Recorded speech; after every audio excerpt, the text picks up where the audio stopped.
Bonjour à tous et bienvenue dans ce culte espoir. Nous sommes aujourd'hui le 17 décembre et je suis accompagnée de deux chroniqueurs, Marina et Brian. Merci à vous d'être là, comment vous allez ? Ça va bien, je te remercie. Ça va, un peu froid quand même. Un peu froid. Et nous sommes aussi en présence de Sully Payet, notre invitée. Premièrement, merci beaucoup d'avoir accepté notre invitation. Tu as déjà participé à notre émission la semaine passée sur le thème de la prière. Comment vas-tu ? Je vais très bien, merci. Parfait. Alors, Sully Payet, tu es prof à la faculté de théologie de Collonges-sous-Salève en France. Oui. Mais avant ça, tu as aussi enseigné à Madagascar. Tu es originaire de l'île de la Réunion. C'est ça. Et aujourd'hui, tu vas faire un partage sur le thème « Connais-tu Anne ?» Mais tout d'abord, nous allons écouter Marina nous parler de ce que Dieu a fait dans sa semaine.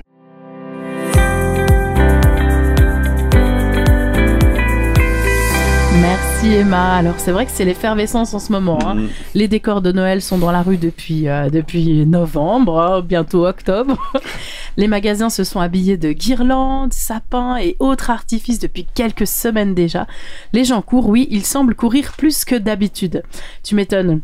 Entre les préparatifs des mets délicieux, les cadeaux à déposer sous le sapin, les valises à faire pour aller fêter Noël chez mamie, tout le monde s'active pour ce temps festif qui nous attend. Et de votre côté, ça s'active comment ?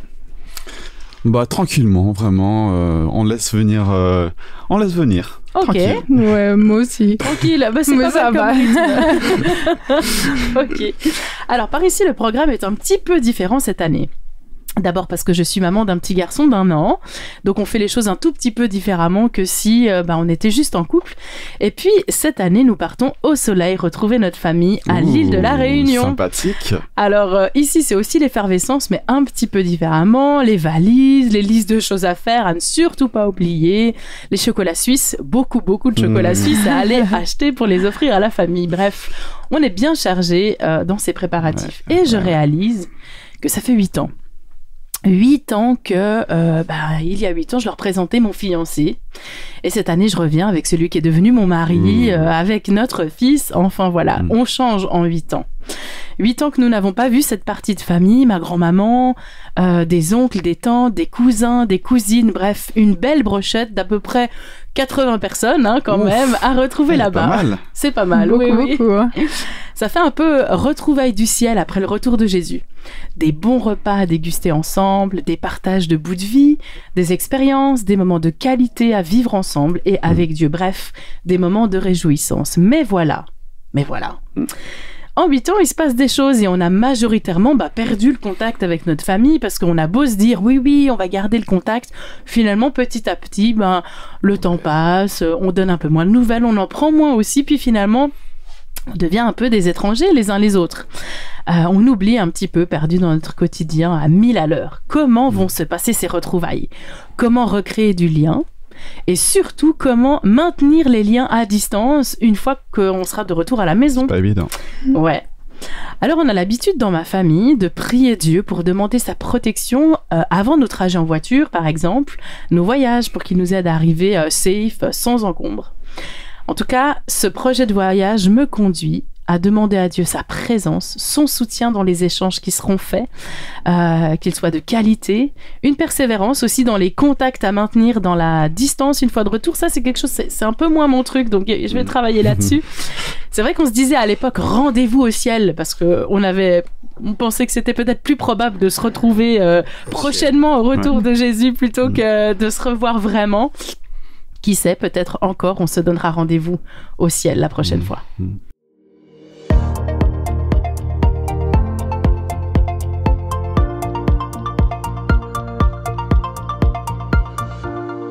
Alors, comme promesse du jour, voici un texte qui se trouve dans 1 Thessaloniciens 4, les versets 16 à 17. On entendra un signal, la voix du chef des anges, le son de la trompette de Dieu. Alors le Seigneur lui-même descendra du ciel. Ceux qui sont morts en croyant au Christ se relèveront de la mort les premiers. Ensuite, nous qui serons encore vivants, nous serons emportés ensemble avec eux sur les nuages en montant vers le Seigneur pour les rencontrer. Cette promesse est incroyable, car elle est tellement encourageante. Ce texte nous prouve qu'on n'attend pas pour rien, car un jour Dieu reviendra et nous serons emportés par lui pour vivre la vie éternelle. Amen.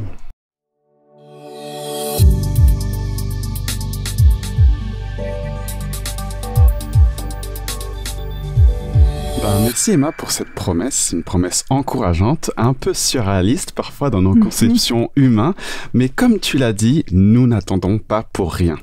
Alors auditeur, je t'invite à regarder loin devant toi, car la promesse que Dieu te donne, c'est un avenir avec lui.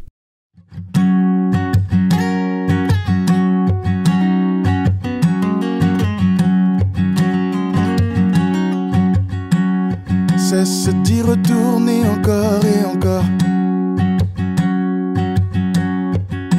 et de faire du passé ton enclos.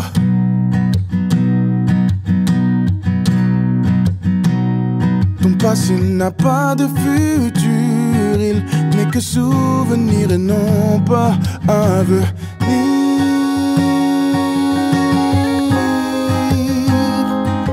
Avenir.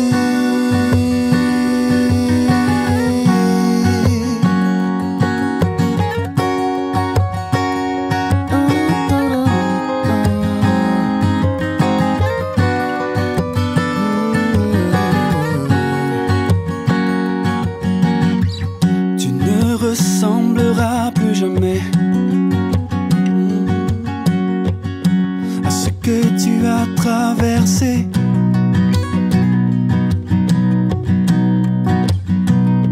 Ton passé n'a pas de futur, il est la force de ton avenir.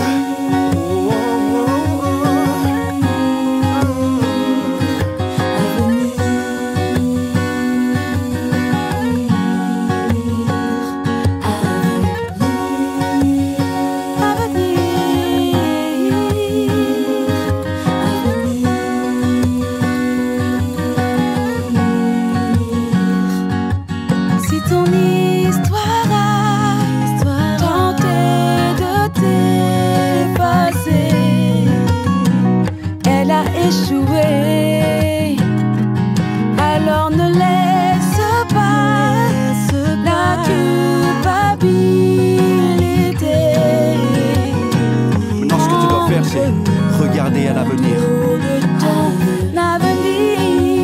Ne regarde plus en arrière. Ne regarde plus à ce que tu étais. Regarde à ce que Dieu voit de toi.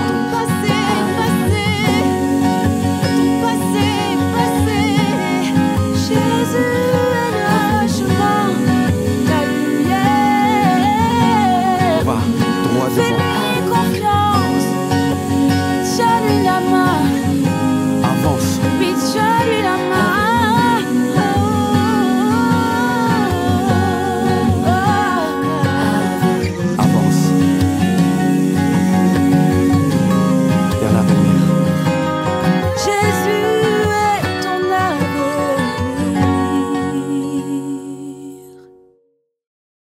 Parfois, attendre, c'est dur. Il faut de la patience. Alors les gens disent de moi que je suis plutôt patient. Mais ma femme me dirait, ça dépend dans quoi. Alors, on a tous envie que les choses arrivent vite. On commande un objet à la maison aujourd'hui, on veut le voir le lendemain, on veut de la nourriture très très rapidement, car on ne peut ou on ne veut plus prendre le temps d'attendre. Internet, la rapidité de trouver l'information. Forcément, la patience, l'attente, on a de plus en plus de mal. Heureusement, dans notre commande sur Internet, où on a une estimation de l'heure où on va recevoir notre colis, ou alors même dans les restaurants, il est affiché un décompte de quand ta commande sera livrée. Alors, dans la Bible, on a aussi ce genre d'estimation. En fait, ce ne sont pas vraiment des estimations, c'est plutôt des promesses, des centaines et des centaines pour nous encourager dans notre temps d'attente, dans nos souffrances, dans nos difficultés, notre espérance. Alors oui, merci Seigneur de nous avoir donné ces promesses, des promesses qui s'appliquent aussi pour toi, auditrice, auditeur. Sois béni et soutenu par ces paroles. Tes plans pour moi sont parfaits. Le chemin devant tu connais. Et quand l'ombre se dessine, tu le sais, tu le sais. Quand je n'entends que tes silences, ta grâce a fermé mon cœur. Toi mon rocher, mon espérance, tu me tiens, tu me tiens. Oh, je lève les yeux vers le ciel, mon âme déclare combien tu es fidèle. D'un cœur reconnaissant, je t'offre un chant.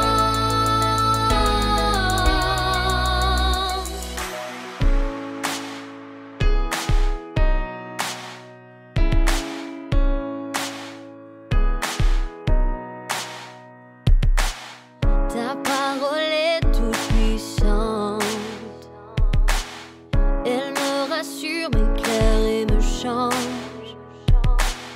Elle transforme ma peine en joie, en joie. Je lève les yeux vers le ciel, mon âme déclare combien tu es fidèle. D'un cœur reconnaissant, je t'offre un chant. Oh, je lève les yeux vers le ciel, mon âme déclare combien tu es fidèle. D'un cœur reconnaissant, je t'offre un chant.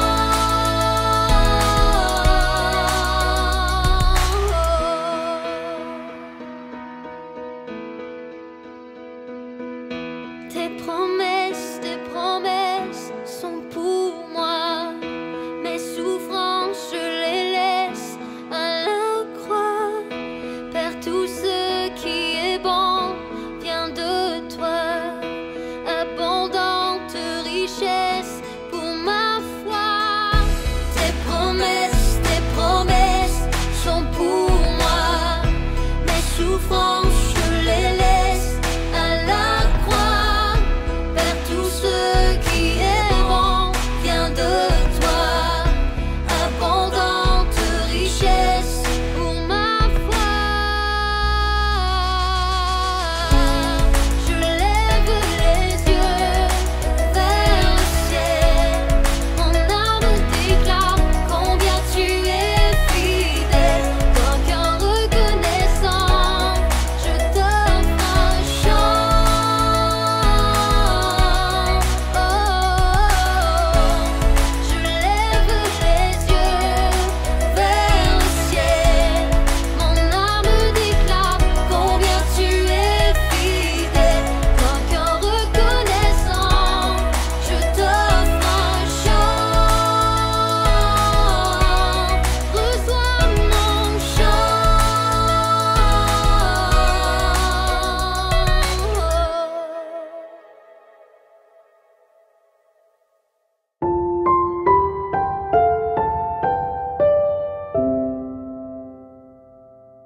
Auditeur, auditrice, te voici dans la chronique Dieu agit.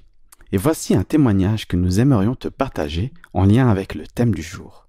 Alors c'est Émilie qui te partage son témoignage empreint d'authenticité et de profondeur. Mais je ne t'en dis pas plus et je te laisse écouter.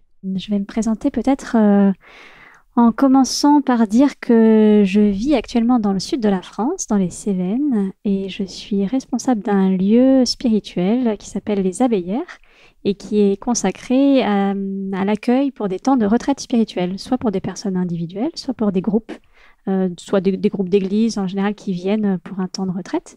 Donc ça, c'est mon ministère aujourd'hui, et c'est le fruit aussi de tout un parcours qui a précédé. J'ai été pasteur dans une église en France, et il y a eu des années de discernement avant d'arriver finalement dans ce ministère aux Abbayères, donc dans la responsabilité spirituelle et aussi administrative de ce lieu. Je suis par ailleurs en collaboration avec Collonges, puisque il m'a été demandé par la faculté de théologie de venir enseigner un cours de master sur la vie spirituelle du pasteur, par mon ministère actuel aux Abbayères, et puis aussi par d'autres engagements que je peux avoir. Je suis membre de la Fraternité spirituelle des veilleurs. Et puis aussi, parce que c'est une autre dimension de ma vie, de mon parcours théologique, puisque j'ai un parcours théologique assez rempli, où j'ai pu me spécialiser dans les langues bibliques, en hébreu, en grec, en syriaque, et puis actuellement, je suis sur la toute fin de la rédaction d'une thèse de doctorat. Donc voilà, j'ai ce double parcours en même temps théologique, académique, et en même temps spirituel au travers de ce ministère qui est le mien aujourd'hui. Merci beaucoup, Émilie. Oui, le thème de ce culte, Espoir, c'est sur Anne, donc ce personnage biblique qui a décidé de dédier sa vie à Dieu, à se consacrer au Seigneur et à passer sa vie à le servir et l'honorer. Est-ce que tu pourrais nous parler de ton propre chemin de vie, de ton partage, de tes choix ? Alors, c'est jamais très facile de partager tout un cheminement, et en même temps, c'est avec beaucoup de joie que je le fais, parce que c'est vraiment l'image du chemin. Il a fallu des années, en fait, pour moi, pour discerner quelle était ma place. Et puis, je crois qu'en fait, c'est quelque chose qui continue toujours de se discerner. Il faut toujours rester disponible et ouvert à ce que Dieu veut faire en nous et à travers de nous. Et il y a eu un long parcours pour moi, à partir du moment où j'ai choisi de consacrer ma vie à Dieu, de se dire, ben oui, mais où, quand, comment, et en fait, beaucoup de questions ont résonné pour moi, déjà par rapport au ministère. J'ai pu exercer le ministère pastoral en paroisse, mais j'ai senti que j'étais pas vraiment tout à fait appelée à ça. Il y a eu un fort appel aussi à consacrer vraiment ma vie à la prière, à l'étude de la Bible, et à pouvoir plonger dans une vie qui soit consacrée à ça. Mais oui, mais où, comment? Et en fait, il a fallu plus de 10 ans pour arriver à discerner que vraiment la dimension de la prière et de la lecture des Écritures, de l'étude des Écritures était en fait l'appel principal. Alors, c'est pas ça juste pour moi, c'est pas pour me faire plaisir à moi, même si évidemment j'ai beaucoup de plaisir à vivre ça. Mais comment du coup porter du fruit et être fécond dans un ministère avec cette orientation-là qui est un peu particulière. Et c'est là où Dieu est merveilleux, parce que ça peut paraître long quand nous-mêmes on vit le parcours, mais en fait tout ça c'est tissé d'une main d'artisan, de maître. C'est que voilà, il a fallu toutes ces années de discernement pour finalement arriver aujourd'hui dans ce lieu où je vis ce ministère, où je peux pleinement développer finalement cet aspect de la prière, de la lecture des Écritures, mais aussi du coup de l'accompagnement spirituel pour toutes les personnes qui viennent. Et du coup, c'est fécond et ça porte du fruit, je crois. En tout cas, je l'entends dans ce que les gens peuvent vivre dans des moments de retraite spirituelle, qui sont des moments toujours spirituels très forts. Et en même temps, en disant ça, je pourrais me dire, bah voilà, ça y est, c'est l'aboutissement, je sais où est ma place, et puis c'est là, et puis j'en bougerai plus. Et puis en fait, non.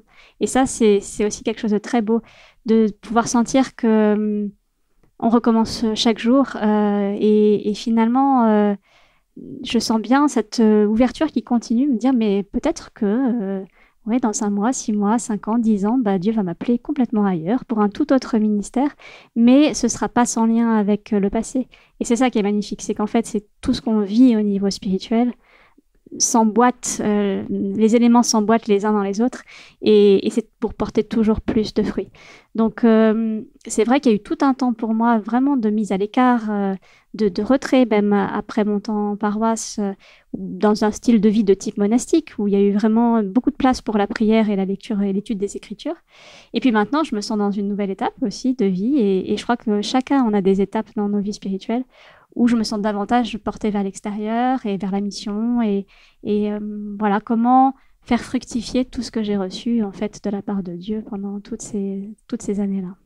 Et c'est vrai que le parcours d'Anne, qui finalement reste dans le temple et puis qui se consacre à la prière et au jeûne, bien sûr me parle, et précisément c'est ce que je crois que je vis en ce moment, mais le texte biblique nous le dit. Ensuite, elle parlait à tous ceux qui attendaient la délivrance de Jérusalem.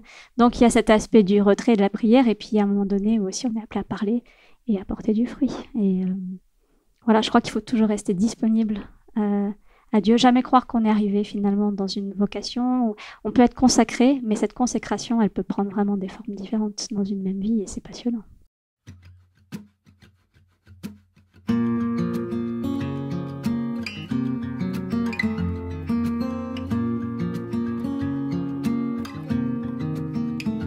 La voix du Seigneur m'appelle, prends ta croix, viens et suis-moi.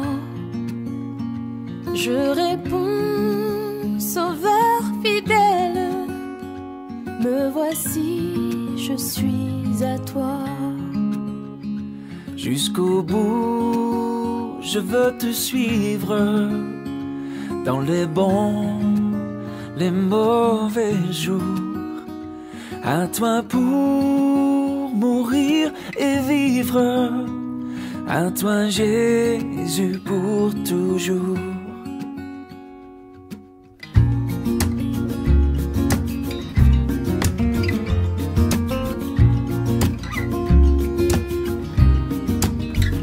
Jésus donne grâce et gloire pour le suivre pas à pas.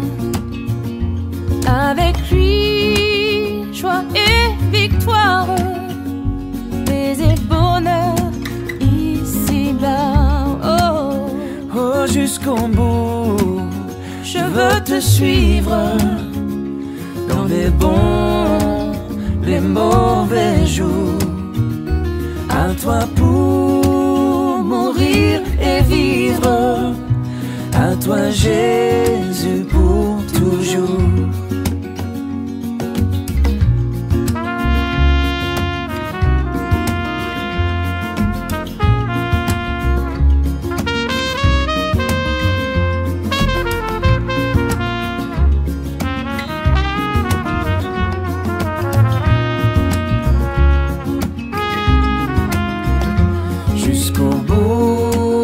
Je veux te suivre dans les bons, les mauvais jours. À toi pour mourir et vivre, à toi Jésus pour toujours. Jusqu'au bout, je veux te suivre dans les bons, les mauvais jours. À toi pour mourir et vivre, à toi Jésus pour toujours. Oui, à toi pour mourir et vivre, à toi Jésus pour toujours.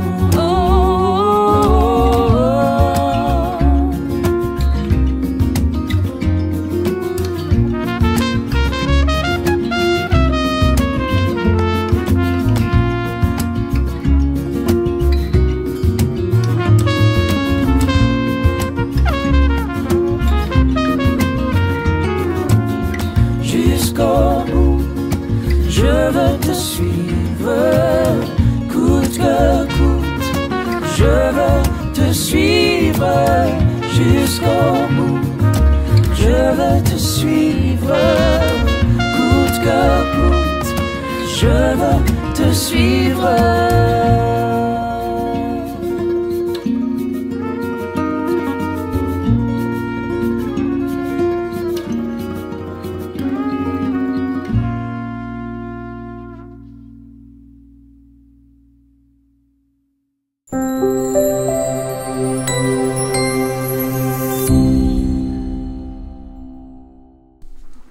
Merci pour ces belles musiques que tu nous as proposées, Brillant. Et maintenant, la parole est à toi, Sully.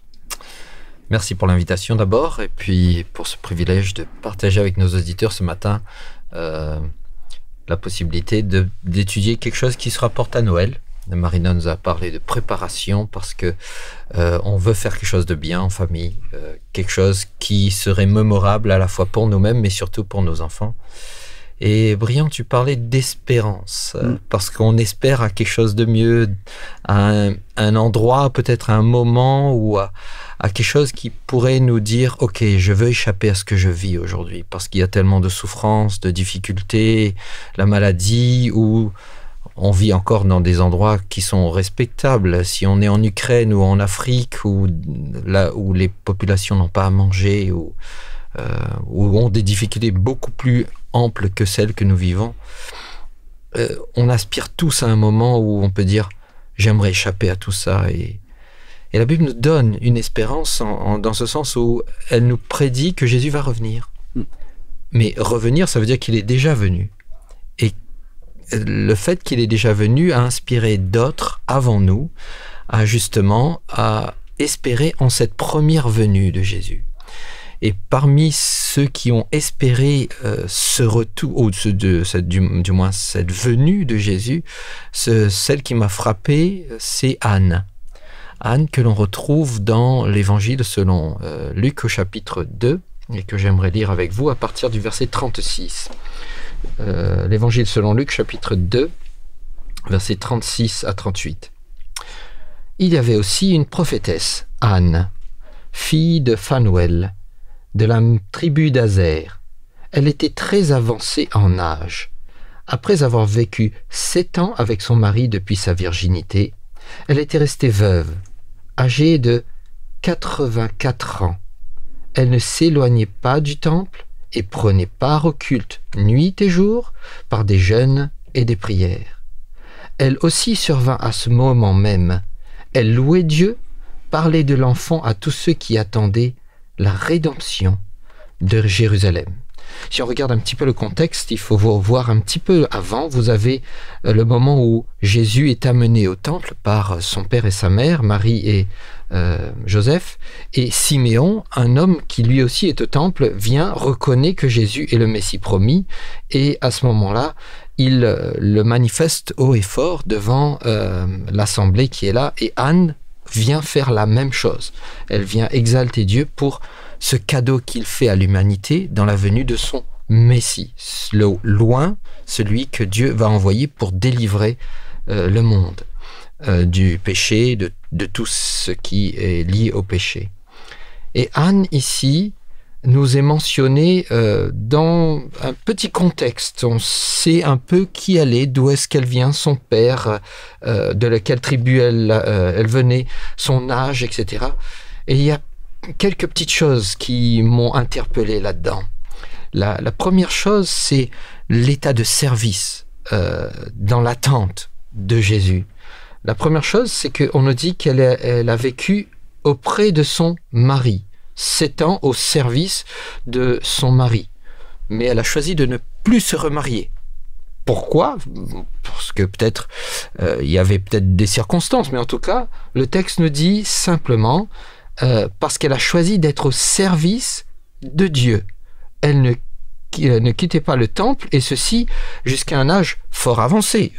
84 ans, si on connaît un peu la géographie de l'époque du temple de Jérusalem, il fallait monter les escaliers pour arriver en haut, et je ne sais pas où est-ce qu'elle habite. Est-ce qu'elle habite dans la périphérie de Jérusalem ou dans la ville de Jérusalem ? 84 ans, se déplacer comme ça, ce n'est pas facile. Mais elle est au service de Dieu. Et elle était là jour et nuit. Est-ce que ça veut dire qu'elle ne quittait pas le temple ?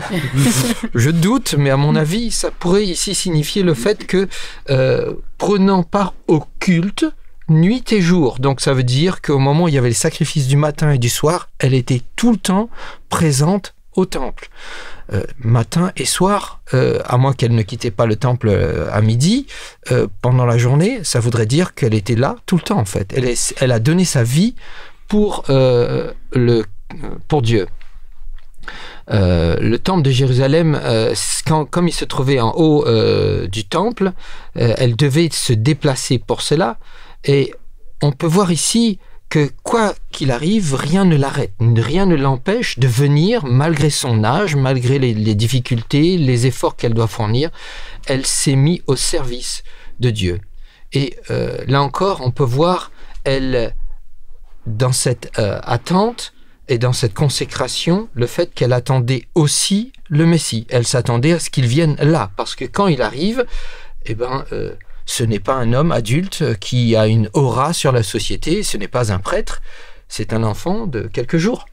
Et le Saint-Esprit lui dit, c'est lui, dans tout le brouhaha du temple, les gens qui sont en train de vendre ici, là-bas, on est en train de faire un sacrifice, l'Esprit lui dit, c'est lui, et elle a écouté le Saint-Esprit, elle reconnaît la voix du Saint-Esprit que oui, c'est bien cet enfant, et elle le loue pour la rédemption de Jérusalem que Dieu vient d'accorder. Le deuxième point que je peux mentionner aussi ici, c'est le fait qu'elle était consacrée. Dans un temps où la Bible ne mentionne aucun prophète. Le dernier prophète qu'on a vécu, c'est 400 ans avant, c'est le prophète Malachie. Il n'y en a pas eu depuis. Et dans ce temps où on manque de guides spirituels parce que les prêtres du temple ne semblent pas être là comme de vrais guides spirituels, eh ben elle est prophétesse, elle s'est donnée à Dieu et elle s'est consacrée pour Dieu et pour les hommes. Pourquoi pieuse, elle a pu rencontrer Jésus parce qu'elle fut au bon endroit, au bon moment. Et en tant que prophétesse, ça veut dire qu'elle savait écouter, comprendre et obéir à Dieu. Elle aurait pu dire au Seigneur, écoute, je suis fatigué aujourd'hui, tu peux pas le faire venir demain, je ne sais pas. Mais cela n'empêche pas de dire au Seigneur, ok, c'est ta volonté, ben j'y vais. Elle ne sait pas quand est-ce que le Messie va venir, mais elle se consacre à cette tâche que Dieu lui donne et elle va le faire jusqu'au bout. Et qu'il vienne aujourd'hui, c'est pas grave. Je participe au service du culte du matin, au service du culte du soir, et je me prépare à cette venue. Régulièrement, elle est là pour écouter si par hasard, aujourd'hui, il arrive. Et ça fait un contraste quand même assez intéressant avec ce que ce que Anne est en train de vivre et ce que les prêtres et les lévites dans le temple sont en train d'offrir au peuple. On fait peut-être un jeûne, on fait peut-être des sacrifices, on est là pour guider spirituellement, mais indirectement, on est là aussi pour recevoir quelque chose. Elle est là que pour donner. Elle est au service de Dieu, au service des autres. Elle se consacre dans le jeûne et dans les prières. Elle prie pour qui? Peut-être pour ses propres besoins, mais on peut aussi imaginer que, en tant que prophétesse, elle accueillait peut-être des gens qui avaient besoin d'aide et qui étaient là pour, justement, pour des besoins particuliers. Elle priait probablement aussi pour ça. On peut aussi voir le fait que si elle attendait Jésus, enfin du moins le Messie, elle ne sait pas qu'il s'appelle Jésus, elle a véritablement aussi prié pour que cela arrive. Tu m'as dit d'attendre, je l'attends, je suis là tous les jours, Seigneur, que ton Messie vienne. Et quand on la voit dans cet état, pour être au culte au soir et au matin, pour être dans le jeûne et dans la prière, c'est véritablement un esprit de consécration qu'on voit là. On est, nous, tous pris à nos activités de tous les jours. Pour beaucoup d'entre nous, c'est une fois par semaine où on va au culte. On pense que c'est important et on espère recevoir quelque chose de Dieu. Et on se consacre à ce moment-là pour ça. Mais elle le fait tous les jours. Sans arrêt. Sans arrêt. Et donc, c'est quelque chose qui nous montre qu'en fait, ce n'est pas simplement une fois par semaine où on doit aller à un endroit particulier rencontrer Dieu. Est-ce qu'on peut se consacrer, même dans nos activités de tous les jours, à cette consécration de dire au Seigneur, peu importe où tu m'envoies, ou peu importe dans ce que je vais faire, eh ben, j'aimerais de la même façon me consacrer comme Anne dans mes activités de tous les jours, afin que je te mets pas juste de côté pendant 6 jours, et puis un 7e jour, je prends un temps pour toi. Je te mets dans tous les aspects de ma vie, où on se consacre à Dieu en dépit de ce que l'on fait, en fait. Et bien sûr, c'est son espérance qui m'interpelle en 3e lieu. Quand on voit juste avant, Siméon aussi attendait la venue du Messie. Et au chapitre 2 de l'Évangile selon Luc, il dit au verset 29, « Maintenant, Maître, tu laisses ton esclave s'en aller en paix selon ta parole, car mes yeux ont vu ton salut. » Pour Siméon, il attendait le salut. Si vous allez au verset 25, eh ben, il attendait la consolation d'Israël. On a quelque chose qui... on vit un moment difficile, compliqué, mais on attend à ce que l'on soit délivré. Pour elle, Anne, on a le mot rédemption ou délivrance qui est mentionné ici, comme pour dire... On n'attend pas simplement à ce que le mauvais s'en aille, le mal s'en aille, le péché s'en aille, mais on veut vivre quelque chose de grandiose. Et cela, là encore, est important de souligner. Elle attend pas simplement une consolation, mais elle attend la rédemption, la délivrance. Et ça, ce n'est qu'à travers une relation avec Dieu qu'on peut vivre ça. Quand on vit ce que l'on vit tous les jours, on peut se dire, mince, mais pourquoi ça m'arrive encore? Et puis, je perds mes clés, si c'est que ça. Ça peut être, je tombe malade, je peux pas aller au travail. Et là encore, si ce n'est que ça, il y a des gens qui vivent dans des moments où ils se disent, mais qu'est-ce que je vais mettre sur la table? Comment je vais aider ma famille alors que je n'ai pas les moyens de payer l'hôpital? Ou on peut penser à l'Ukraine, tous les jours on doit se cacher parce qu'on ne sait même pas comment on va s'en sortir. Est-ce qu'on va être encore vivant ce soir? Attendre ça, c'est simplement dire au Seigneur avec tout le cœur et dire, quoi qu'il arrive, j'attends cette délivrance-là, cette rédemption qui me donnera un meilleur avenir. Et on attend en espérant que ça vienne, et on est en état d'esprit de vivre cela. Avec bien sûr l'assurance que Dieu ne faillira pas dans sa promesse, et c'est pour cela qu'elle servait Dieu aussi fidèlement, probablement. Après avoir vu Jésus, qu'est-ce qu'elle fait? Elle parlait de l'enfant à tous ceux qui attendaient la rédemption de Jérusalem. Quand elle l'a rencontré, elle ne garde pas ça pour elle. Elle parle aux autres, elle témoigne aux autres. J'ai rencontré le Messie. Et un enfant, vous pouvez imaginer les interrogations que les gens peuvent avoir. Un enfant, un bébé, comment tu peux savoir que c'est le Messie? C'est le Saint-Esprit qui m'a dit. Ça fait un peu... non, enfin, peut-être qu'elle s'est trompée. Non. Mais elle n'hésite pas à témoigner. Elle est là, et elle est tout simplement d'abord au service, consacrée, mais cette espérance, quand elle l'a rencontrée, ça ne peut que sortir d'elle. Ça dépasse ce qu'elle attendait, et que, en dépit que ce soit encore un enfant, et elle le vit, elle le dit. Et pour nous aujourd'hui, Anne personnifie ici en son temps ceux qui, comme nous, servent le Dieu vivant et vrai et attendent des cieux son Fils, Jésus, qui va revenir. Elle est un modèle pour nous qui devons vivre en ce siècle présent dans la réserve, dans la justice et dans la piété, en attendant la bienheureuse espérance de son second retour, de cette apparition de la gloire de notre grand Dieu et Sauveur. Quand je vis cette attente, moi, à mon tour, de ce second retour, qu'est-ce que cela veut dire? Eh bien, moi aussi, je dois être au service bien sûr de Dieu, mais au service des autres, pour montrer que dans le monde que je veux vivre avec Jésus demain, eh bien, ce ne sera pas que pour moi, c'est aussi pour les autres. Je vais être consacré à Dieu parce que la consécration, elle commence dès aujourd'hui. C'est pas parce que je vais aller dans la nouvelle terre, vivre éternellement avec celui qui me sauve et qui est mon maître, que je vais attendre là-bas pour commencer à me consacrer. C'est maintenant que je vais apprendre à vivre ça. Et l'espérance, c'est parce que je vis la vie éternelle aujourd'hui. La Bible dit que la vie éternelle, c'est quoi? C'est connaître Dieu et celui qui l'a envoyé, c'est-à-dire Jésus-Christ. La vie éternelle, c'est donc pas quelque chose qui est à venir, c'est quelque chose que je vais apprendre à vivre dès aujourd'hui.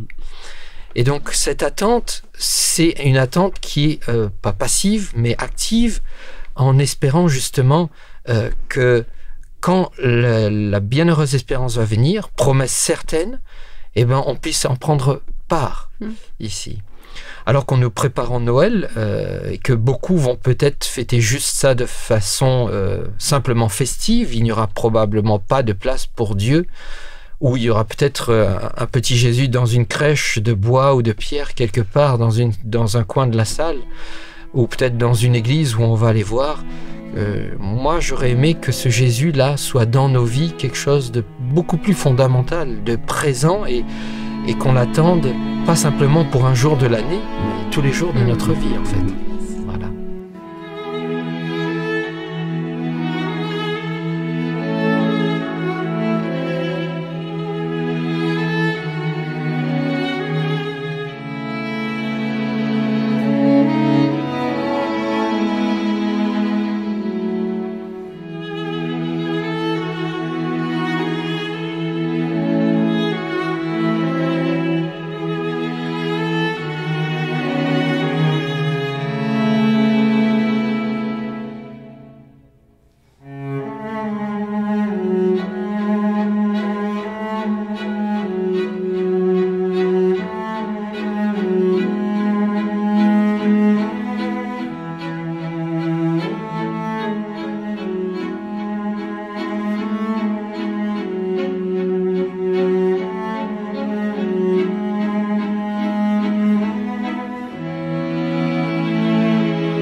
propose un échange avec notre chronique « Et toi, ça te parle ?» qui nous permet un petit tour de table avec nos impressions sur ce que Sully Payette nous a partagé, ce que ça a suscité en nous, ce que nous avons découvert, peut-être redécouvert. Bref, parole à vous. Qui se lance?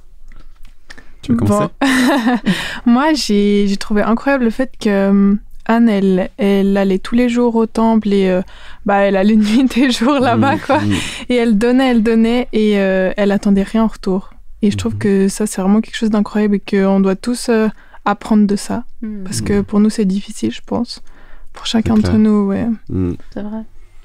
Moi, ce que je trouve interpellant, c'est que Anne aille tous les jours au temple et moi, ça m'apprend quelque chose, c'est surtout dans ce que tu as dit, Sully, c'est qu'à un moment donné, elle entend la voix du Saint-Esprit. Et je me dis que le fait qu'elle aille régulièrement aller à l'église, au temple pour prier, pour jeûner, c'est aussi une relation qu'elle tisse. Et tu disais très clairement que c'est pas juste un jour dans la semaine où on vient et puis on repart, on fait nos occupations, mais c'est d'avoir une relation avec lui. Et moi, il y a une petite comparaison qui m'est venue, c'est que quand t'as un ami qui est au téléphone, au début, tu sais pas trop la voix qu'il a et tout ça, mais au fur et à mesure que tu l'appelles, que tu prends de ses nouvelles, tu reconnais tout de suite sa voix.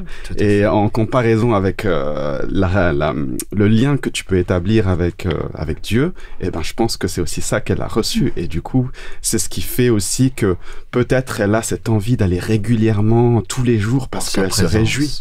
Elle se réjouit d'être dans sa présence. Ouais, c'est clair. Mais c'est intéressant. J'ai beaucoup apprécié ce que tu nous as dit aussi à un moment donné. La vie éternelle, c'est connaître Dieu, c'est connaître Jésus. Puis c'est pas quelque chose de lointain, en fait, qui nous attend demain. Tu parlais de cette relation qui commence, en fait, aujourd'hui. Alors, je crois que j'avais pas tilté, en fait, cette histoire, ce lien, en tout cas. Mais ça me parle beaucoup en lien avec ce que tu dis aussi. Comment est-ce que dans mon quotidien, je peux déjà construire cette relation? Et c'est déjà le début de cette vie éternelle avec Dieu. Je trouve ça juste fabuleux. Ça me touche pas mal. Après, dans la vie de Anne, c'est vraiment la posture du bon endroit, du bon moment. Et de rester dans cette attente alors que rien ne vient tout de suite, quoi. On n'imagine pas le nombre de temps qu'elle a attendu dans ce temple, dans cette espérance, et on y est nous aussi, c'est clair. Dans cette attente de ce retour glorieux de Jésus. On passe un quotidien où on est appelé à vivre une relation avec notre Dieu, etc. Mais de rester au bon endroit, au bon moment, là où Dieu nous a placés. Et c'est là où le prophétique aussi peut parler. Je trouve ça super. Merci en tout cas, merci pour ces riches échanges. Et toi qui nous écoutes, cher auditeur, comment ce partage biblique résonne en toi?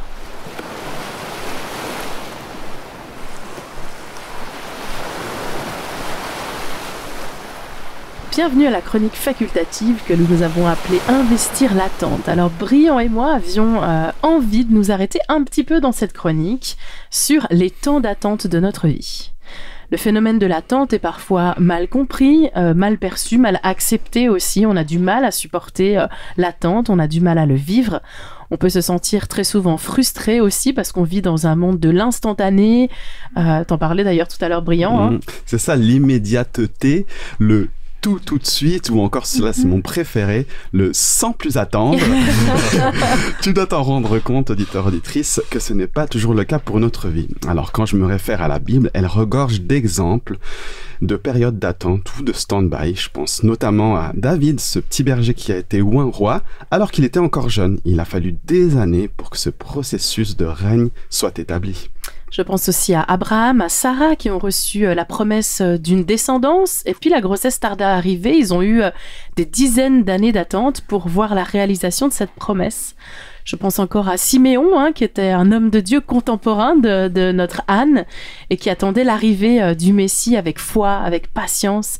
Il a eu le bonheur de rencontrer ce bébé Jésus. Quelle émotion ça a dû être après tant d'attente. Je pense enfin au peuple d'Israël qui, après leur libération en Égypte, avait reçu de Dieu la promesse d'une terre fertile, Canaan.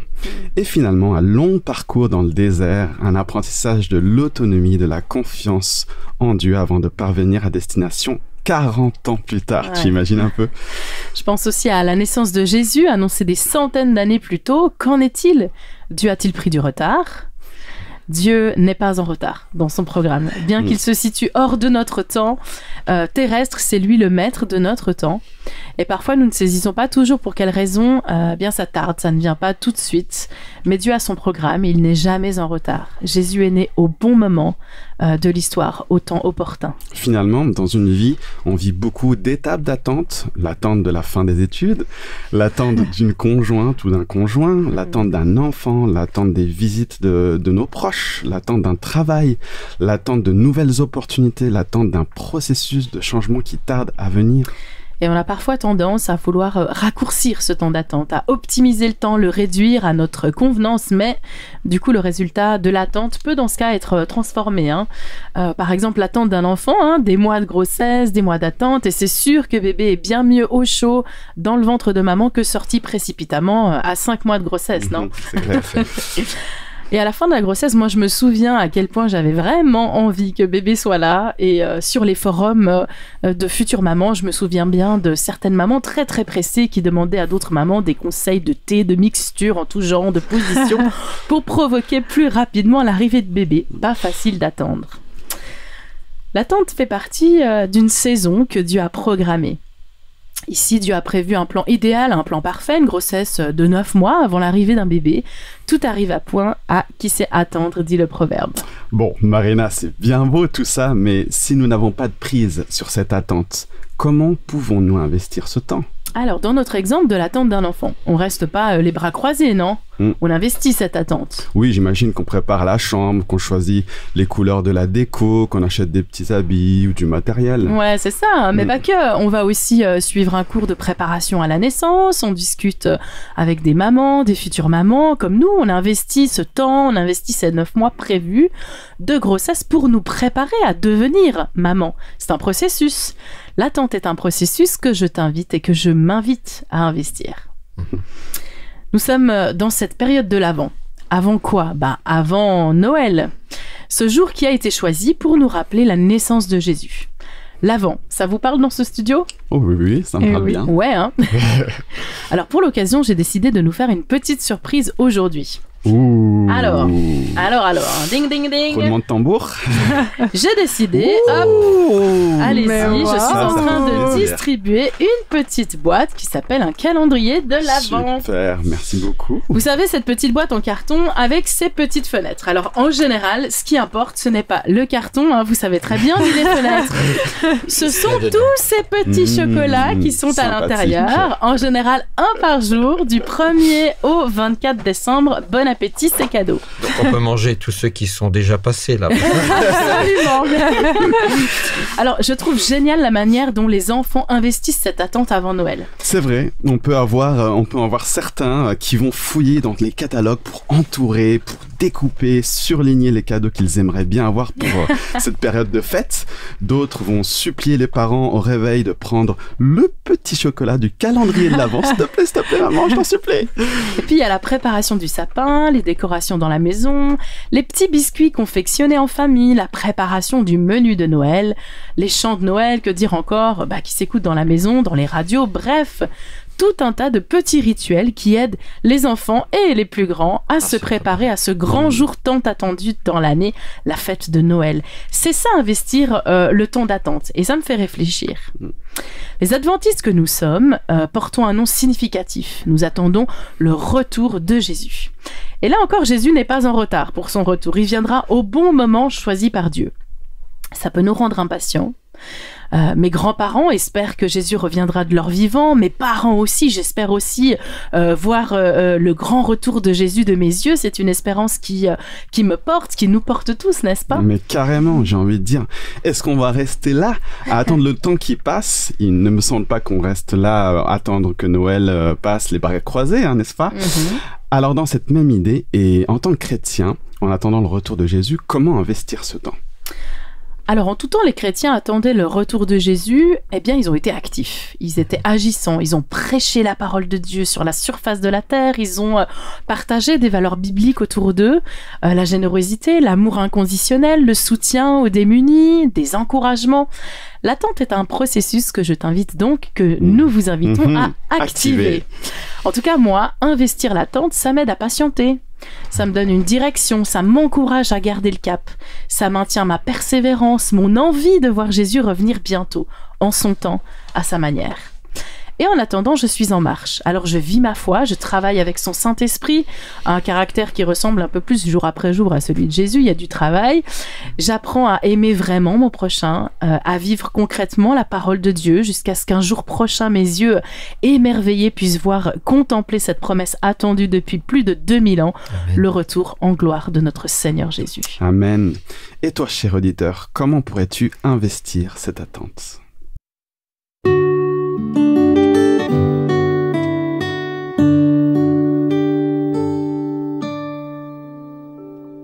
Alors Sully, est-ce que tu voudrais nous joindre dans la prière ? Oui, prions ensemble. Oh oui, tendre Père, merci pour cette promesse de pouvoir échapper à ce monde dans lequel nous vivons. Et surtout cette promesse de nous donner un avenir et de l'espérance.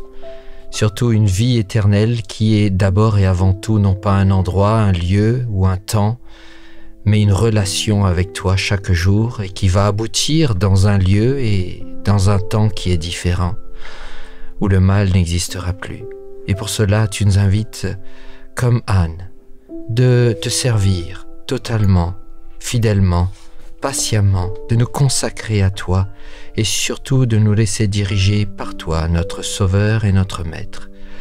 Tu sais nos aspirations, tu sais nos difficultés, mais tu sais surtout ce que tu veux faire dans nos vies.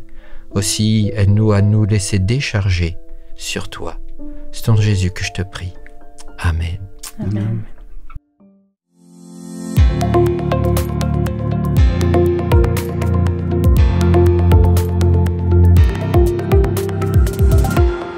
Nous voilà arrivés dans la chronique Action, le moment de mettre en pratique les paroles que nous avons entendues aujourd'hui. Alors, on se posait la question tout à l'heure de comment investir l'attente, Brian. Alors dans ton message, Sully, tu nous parlais d'Anne qui priait régulièrement au temple, attendant la venue de Jésus. Alors comment nous devons investir cette attente, ne pas rester inactifs ? Bon, alors pour être tout à fait honnête, je ne sais pas vraiment, surtout que c'est propre à tout à chacun. Alors l'action de la semaine que je te propose dans un premier temps, c'est d'aller consulter. Alors, un psychologue ? Alors ne t'inquiète pas, ce genre de consultation est complètement gratuite et tu peux le faire n'importe où. Comme Anne qui allait régulièrement parler à Dieu dans la prière, fais de même. Consulte Dieu pour savoir dans quelle direction tu peux aller pour investir cette attente. Et puis dans un second temps, je te propose de lire un verset ou plus par jour dans un livre de la Bible. Un verset différent par jour. Tu auras peut-être encore plus de joie en découvrant un nouveau verset plein d'encouragement et de persévérance qu'en lisant l'estimation de la prochaine livraison que tu auras sur Internet. Qui sait ? Bonne expérience avec Dieu et ne doute pas une seconde que Dieu t'accompagnera pendant ces moments. Merci Brian pour l'action que tu nous as proposée pour cette semaine. Et nous arrivons donc à la fin de ce culte espoir. Merci Marina et Brian d'avoir partagé ce moment. Merci à notre invité Sully Payet pour ce partage sur Anne qui a donné sa vie à Dieu, qui est un modèle pour nous dans nos vies de tous les jours. Et enfin, merci à toi, cher auditeur, chère auditrice, d'avoir écouté ce culte. Je te souhaite une belle semaine et te donne rendez-vous à la semaine prochaine.